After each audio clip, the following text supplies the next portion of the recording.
Okay, welcome to the sixth session in the series of short videos about getting started in leadership. This is the one that is just about reality, but we'd rather it wasn't, which is in every endeavor in this fallen world, you will have disappointments and setbacks. And this is really about how to cope with major setbacks. Because every time something goes badly wrong, you have the opportunity to build your team and your community closer together, or for it to disintegrate. It all depends on how you cope with it. And I guess I can think of many times when we had major setbacks.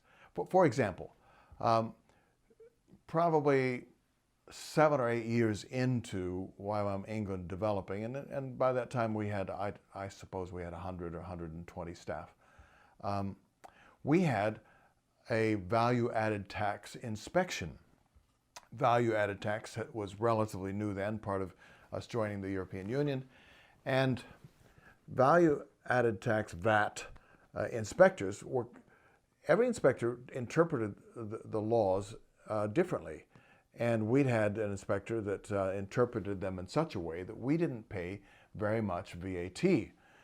But a new inspector came along, and he interpreted the laws differently, and he said that we owed a lot of money.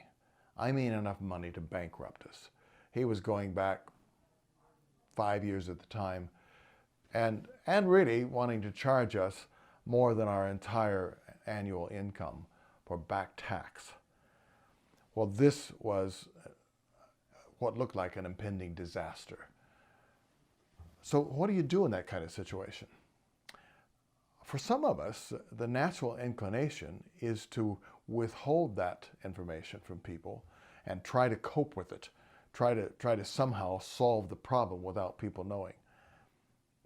I think that's not usually the right way to do it. I think that something of that nature is a challenge for everybody and an opportunity for everybody to grow in God. So what we did is we called everybody together for a day of prayer and fasting. And we explained the whole situation. We explained the two different interpretations and why we were in this position, so they understood it was not because we had been doing anything dishonest or anything like that. We let them ask questions. We got to the point where everybody understood the issue. Then we worshiped. We praised, we read the Psalms, and then we went into prayer and beseeching God to please make this go away, to save us from this situation. And you know, we never heard from that tax inspector again. I mean, we had a period of uncertainty because they just never communicated again, and that was the end of it. It just disappeared. And what that was, of course, is as we realized as the time went by, this is not a problem anymore, it's disappeared, is it was a tremendous boost to the faith of everybody. Another time when we had a setback, and I could really go on a long time with setbacks, because that's just part of it, isn't it? You look at the life of Abraham, who's the father of faith, and he's the example. You study his story, and you see that everything he did was contested. Everything that he trusted God for, at one point or another, looked impossible and looked like he would really suffer for it. So that's kind of the norm. But when you're walking in God's grace, it's not a heavy load. You have these setbacks and you realize, okay, here's an opportunity for God to do something and us to see him at work. Now, Lord, what do you want us to do so that your power can be released in this situation? So the place where I'm doing this video is Highfield Oval, and we moved here in 1986 with about 45 of us on a 6-month lease. And it was disappointing to us. We didn't think this should be our long-term place or anything. But God spoke to us after we'd been here a while that he wanted to redeem this place, or to honor the original prayers. One of the things to remember is previous generations have trusted God for things that are still there. And God wants to keep things in his purposes.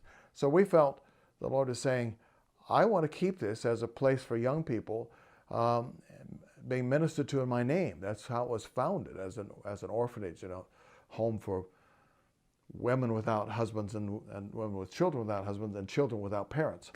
So we began to pray and say, okay, Lord, if you want to keep this in, we will steward it.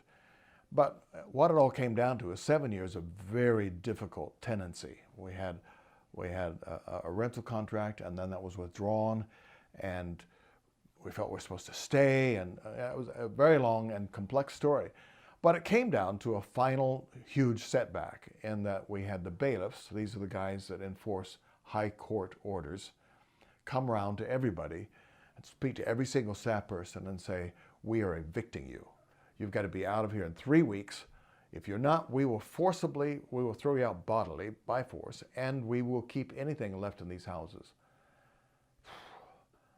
Big setback. So everybody was really nervous. And what could we do? Well, we called everybody together. We read Psalm 37, which had been our sort of theme psalm over the previous 5-6 years. We worshiped the Lord with a song that had been kind of a faith-building song. He is our fortress, we will never be shaken.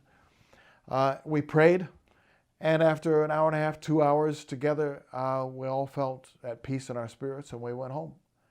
And that threat, again, just disappeared. We never heard from them again. And within only about 2 or 3 months, the owners contacted us and said, okay, we'd like to sell to you. And at that point, then we could start trusting God for money. And the Lord provided, obviously.